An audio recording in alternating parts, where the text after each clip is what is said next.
What's going on, everybody? Welcome back to another episode of Nerdy Laundry, where we air out our nerdy laundry. I'm your host, the Tony Urbanski, and today we will be looking at the Nintendo Switch. So, in case you haven't been following my channel the past couple of days here, you might not know, but we did indeed get our hands on a Nintendo Switch this weekend. Not only did I get one, but my brother Tom also got one. And it has been phenomenal so far. So I kind of wanted to come on this week and just sort of give my first impressions after a few days of playing it, experimenting with it in all of its capacities, experiencing the different ways to play, the different ways to experience gaming. Overall, everything has been very positive for me so far. You know, obviously, would I like some more stuff on there? Sure. Would I like some more capabilities for the system? Absolutely. But that's not to say that I don't understand that it's, you know, I understand that there's going to be more coming. I know that it's launch, and so they've got to get certain things done, and they've got to be working on certain things. So other aspects, I'm sure, are coming, but so far, everything that I've experienced has been very positive. So let's jump into it real quick. So first off, we have our home menu, and this is sort of what you see every time you turn on the Nintendo Switch. Very basic, very clean, very smooth. You know, it's exactly what a home menu for your console needs to be. It doesn't need to be anything super fancy and special. You can hop into the eShop here, and once you get in, you'll kind of see a few different categories on the side here. The Out Now, the main store area, you can click into a game. Inside there, you'll be able to see like some pictures, video, whatever, screenshots of the game. So it kind of gives you an idea of what's going on with it. If you do click into the buy, it'll show you your funds up in the top there, what's needed in order to buy the game, and then options to either add Nintendo eShop cards or, you know, pay the rest off with a credit card. We also have the coming soon section, same basic concept. The enter code is for either download codes that you have if you bought a digital copy from like a GameStop or whatever, or if you are entering some of your Nintendo eShop cards, you can enter them there as well. Like I say, everything's very smooth with the system, with the console.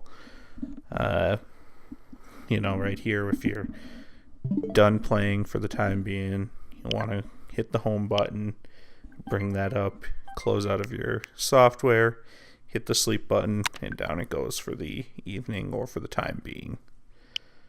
So not only have I obviously experienced a lot of in the dock playing of The Legend of Zelda. Obviously that's sort of how we have this little bit of footage here, is by having it docked, and then we're able to record that more easily.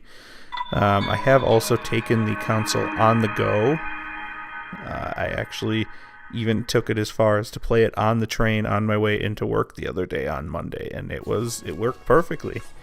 And I couldn't be happier with it. It's the dream. I mean, it's being able to take my console games, my full console games, and play them anywhere, anytime, on the go, at home, whatever. So obviously, with playing with the system in the dock, I'm using just the Joy-Cons for the most part when I'm playing like that, free. I haven't put them in the grip yet. I haven't played with a Pro Controller yet. I don't have a Pro Controller, so I haven't done that. I will experiment, I guess, now with the grip to see how that kind of goes. But playing with the Joy-Cons, you know, free hands, one in each hand, has worked out perfectly. I've really, you know, obviously there's a little bit with the motion, sometimes with like the bow in Zelda, for example. Nothing terrible. It's actually, the controllers feel comfortable in my hand. I've gotten used to them very quickly. I like them a lot.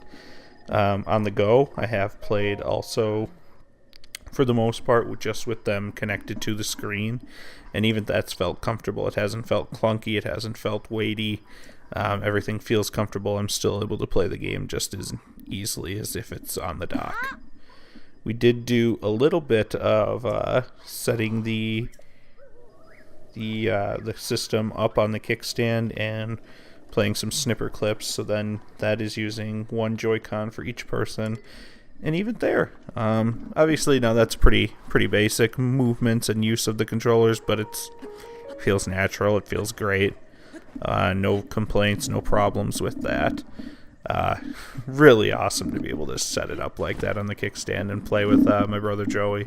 I think I really enjoyed it. I don't know, I can't speak for him, but I think we were both having some fun, and he seemed to really get into it and didn't seem to really have any issues with the controller either. I think the only person that really had any sort of issues with the controller, and that's my mom. No, I mean, I'll cut her some slack, obviously. She's not a gamer by any means, so it was, she was just having some trouble. And we didn't have the wrist straps on to protrude the top button, so that might have helped her out a little bit. But, she was just having trouble figuring out how to move and use the buttons at the same time. And again, she's not a gamer. She's not someone who's used to doing that kind of stuff, having a game controller in her hand. I think for the most part, the last time I don't even know if she's ever actually used an analog stick for a game controller. She's used a joystick for like Pac-Man, and she's used the D-pad for Mario Brothers and Donkey Kong and stuff back in the day, but I don't know if that she's ever actually used an analog stick. So, I'm sure just as it took us kids a little bit getting used to, that was literally her first try. I'll cut her some slack. I think she did fine.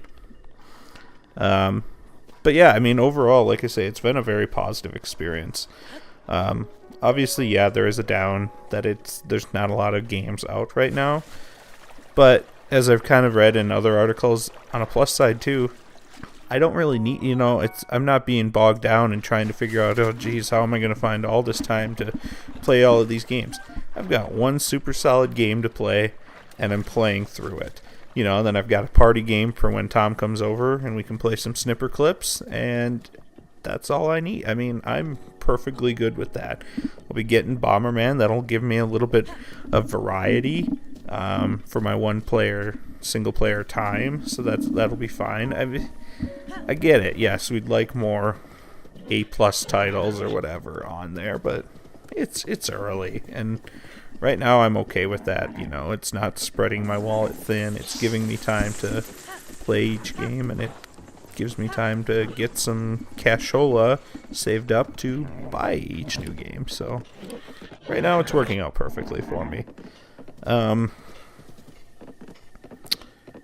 The other down, I guess I would say, with the console is, yes, if you really want to have it to its full capacity, you are going to have to buy accessories. So far, I've bought the extra power cable, and that actually is just staying at work so that I can plug it in once I get to work. So that way, I have the charge from leaving the house, and then once I get to work, after playing it on the train or whatever, I'm able to plug in at work, let it charge while I have my work day. It's all charged and ready for me when I take my lunch break, and I can play. So I have purchased that. It's not super necessary. I mean, yes, I could literally unplug my power cable each and every time from my dock, take it with me, plug it back in when I get home. So it's, yes, not technically necessary, but for convenience it's necessary. And it's necessary to just be able to have power with you on the go and still not, again, without having to unplug every time. So there is that. That's sort of, I don't know, I'm not in love with the prices of all the accessories. It'll be interesting to see how those come into play, to see sort of if the prices ever go down. Controllers are a lot of money. $80, I think it is, for an extra set of Joy-Cons, $70 for a Pro controller. Seems a little steep to me.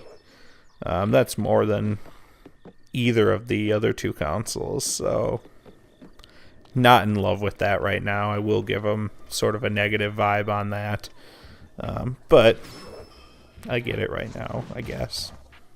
I guess, if I have to. I mean, if that's my biggest complaint, I'm doing okay.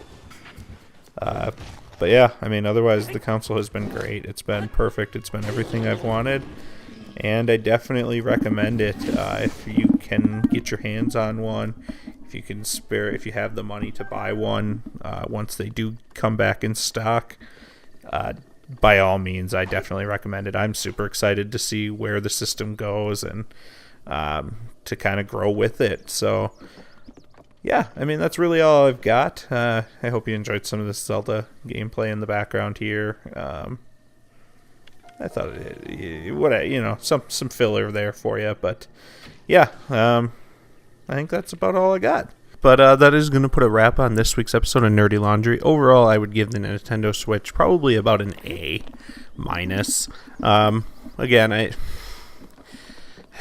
it's really has to do with just the fact that I know the system isn't complete yet. I know this isn't going to be where we're stopping, and that there's still a lot to come. So, for as far as it is, it's definitely an A-. I think it has the potential to be an A+ system in the future once everything's all said and done. But that is going to put a wrap on this episode of Nerdy Laundry. If you liked what you saw, destroy that like button, hit that subscribe button for new Nintendo Switch videos coming up in the next couple of days here. And as always, we'll catch you on the flip side. Stay nerdy.